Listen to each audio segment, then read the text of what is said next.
নমস্কার বন্ধুরা, welcome back to my channel Champa রান্নাঘর। আজ আমি আপনাদের সঙ্গে শেয়ার করব আলু আর সুজি দিয়ে দুর্দান্ত স্বাদের কাটলেটের রেসিপি। একদম নিরামিষ কাটলেট, খেলে মনে হবে যেন নিরামিষ কাটলেট বা ফিশ ফ্রাই খাচ্ছি। তাহলে চলুন বন্ধুরা দেখে নিই আমার আজকের এই দুর্দান্ত স্বাদের রেসিপিটি। আর রেসিপিটি বানানোর জন্য এখানে লাগবে আমার 1 প্যাকেট সুজি।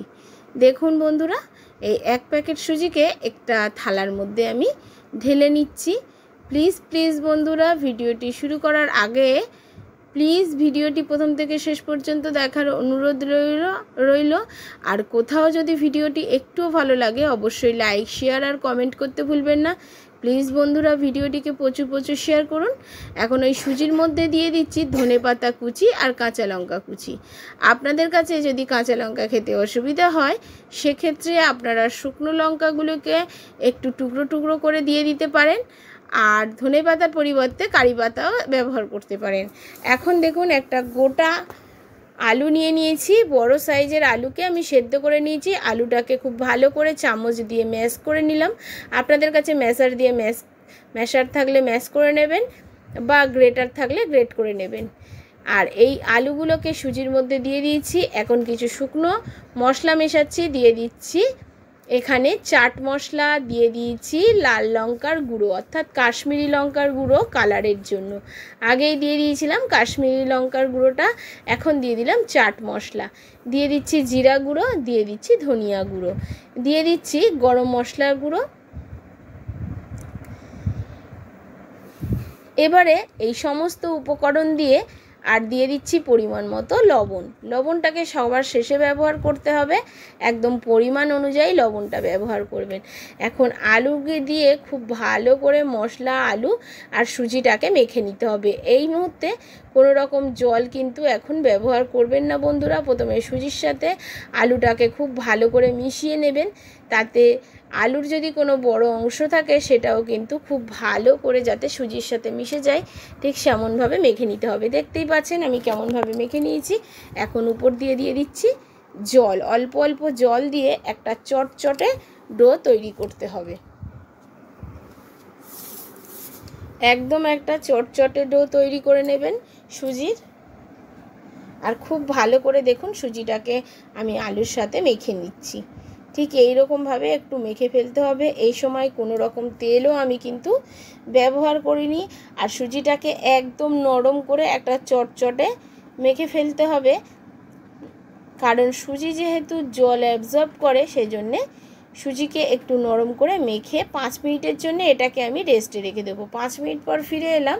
আর দেখুন বন্ধুরা, সুজিটা কত সুন্দর জল অ্যাবজর্ব করে নিয়েছে। এবারে হাতে একটু তেল দেবো, কারণ সুজি চ্যাট করে হাতে লেগে যায়। এবার একটু তেল দিয়ে আবারও খুব ভালো করে সুজিটাকে এবারে মেখে নেব। এবারে সুজিটাকে মেখে নিয়ে 2 ভাগে ভাগ করে নেব। এই সুজির ডোটাকে 2 ভাগে ভাগ করে নেব।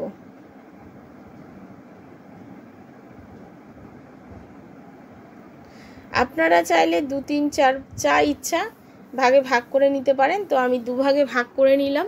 এবারে দেখুন, একটা বেলন চাকির ভিতরে আমি একটু তেল ব্রাশ করে দিলাম, দিয়ে একটা ডো আমি নিয়ে নিলাম।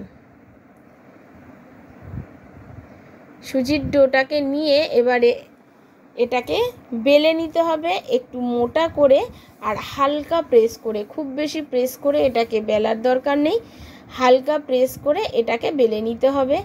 চাইলে আপনি একটু তেল দিয়েও এটাকে বেলতে পারেন, আবার ময়দা দিয়েও বেলতে পারেন। ঠিক এই রকমভাবে বেলে নেব। আর থিকনেসটা আপনাদেরকে দেখিয়ে দিচ্ছি। দেখুন, ঠিক এই রকম থিকনেস রাখবে। আর এর থেকে একটু মোটাও থিকনেস রাখতে পারেন, তবে বলবো এই রকম থিকনেস রাখলে এটা কিন্তু খেতে খুবই সুন্দর লাগে। এবারে এটাকে একটু চৌকো শেপে আমি কেটে নিচ্ছি।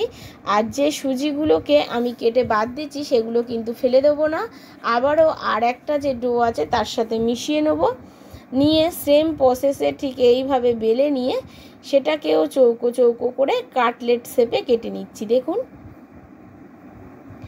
আপনারা আপনাদের পছন্দ মতো অন্য কোনো শেপেও কেটে নিতে পারেন বন্ধুরা। আমি ঠিক এই রকমভাবে কেটে নিয়েছি।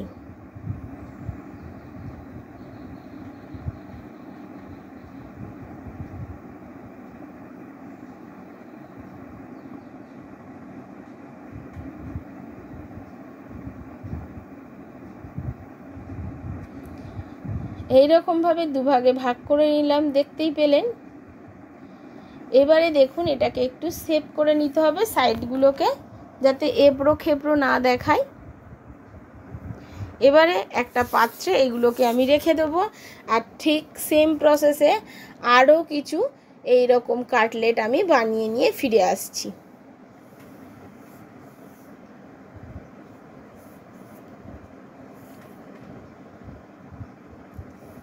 থালাটায় রেখে দেওয়ার ফলে কিন্তু যেহেতু এর গায়ে তেল আছে, এটা কিন্তু লেগে যাবে না, খুব সহজেই কিন্তু উঠে আসবে, দেখতেই পাচ্ছেন। আর এইরকমভাবে আমি কিছু বেলে নিয়েছি, সেভ করে নিয়েছি কাটলেটের। এবারে চলে যাব এগুলোকে ভাজার পদ্ধতিতে।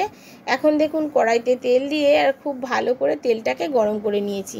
এখন মিডিয়াম ফ্লেমে কিন্তু এইগুলোকে ভেজে ফেলতে হবে।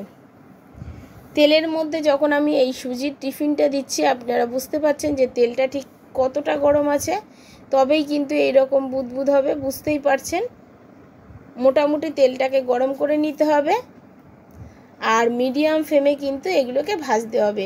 আর খুব আলতোভাবে কিন্তু এগুলোকে উল্টে পাল্টে লাল লাল করে ভেজে ফেলতে হবে, কারণ প্রথম অবস্থায় কিন্তু এটা খুবই নরম থাকে বন্ধুরা। আর এটা খেতে কিন্তু খুবই দুর্দান্ত টেস্টি হয়েছিল। টমেটো সসের সাথে জাস্ট জমে যাবে, একদম মনে হবে যেন কাটলেট খাচ্ছেন বা ফ্রিজ ফ্রাই খাচ্ছেন। দেখুন ঠিক এইরকমভাবে উল্টে পাল্টে আমি লালচে করে ভেজে নিয়েছি। প্লিজ বন্ধুরা সাপোর্ট করবেন, পাশে থাকবেন, আর প্লিজ চ্যানেলটিকে সাবস্ক্রাইব করবেন, আর প্লিজ আমাকে সাপোর্ট করবেন প্লিজ বন্ধুরা। এই রকমভাবে কিন্তু আপনারা বাচ্চাদের টিফিনে, সন্ধ্যাবেলায় বা স্কুলের জল খাবারেও দিতে পারেন। আর দেখুন বন্ধুরা কত সুন্দর কালার এসছে। এবারে এগুলোকে একটা প্লেটের মধ্যে তুলে দেখিয়ে নিচ্ছি। আর খুব বেশি কিন্তু তেল লাগে না বন্ধুরা এটা ভাজতে, যেহেতু সুজি অনেকটাই তেল ছেড়ে দেয়। আর দেখুন বন্ধুরা কতটা সুন্দর হয়েছে। আশা করি আমার আজকের এই ক্রিস্পি ক্রাঞ্চি মচমচে মজাদার সুজির রেসিপিটি আপনাদের পছন্দ হয়েছে। যদি পছন্দ হয়ে থাকে তাহলে অবশ্যই লাইক, শেয়ার আর কমেন্ট করতে ভুলবেন না। চ্যানেলটিকে সাবস্ক্রাইব করে চ্যানেলের পাশে থেকে যাবেন। নমস্কার বন্ধুরা, সুস্থ থাকবেন আর ভালো থাকবেন। আর প্লিজ ভিডিওটিকে প্রচুর শেয়ার করবেন। এতক্ষণ ধরে ভিডিওটি